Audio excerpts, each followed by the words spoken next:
вот как раз где раньше находились амшанские армяне. Ну, к сожалению, или к счастью, наверное, она, так как она настоящая, она на армянском. То есть вы прям, ну, если армянский не знаете, не поймете, конечно, какие здесь области. Но сам факт ее возраста очень впечатляет. Это древняя карта, да? Да, Вот старая. вы представляете, старая карта. Удивительно. На память музею Абшерского двора от великого армянского народа, который на протяжении 13 веков имел 30 тысяч квадратных метров на территории с населением 46 миллионов.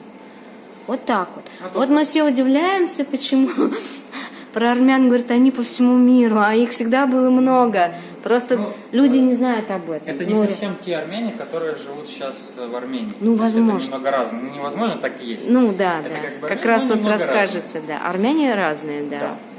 Ну, то есть, ну, по сути, как, если вроде есть русские, да, но есть Саровской, допустим, области, да, есть Ярославской. Вроде мы все русские, но, как бы, за счет области немножко все-таки другая тема. Вот, и у них точно так же. То есть, получается, они жили немного на разных территориях, ну, и, как бы, назывались немного, да, по-разному, то есть, в такой стилистике.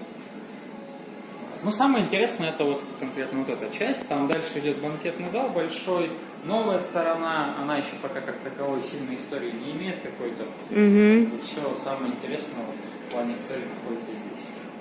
Хорошо. Вот очень, очень уютное, прекрасное место. Вообще, мне здесь понравилось. Деревянное. То есть это вот в кораблике можно окунуться в прошлое, но при этом идти в будущее, я так думаю, да? Это про это же, да? Да, вполне. Так что приглашаем вас в Амшерский дворик. С вами гид и сталкер Диляна.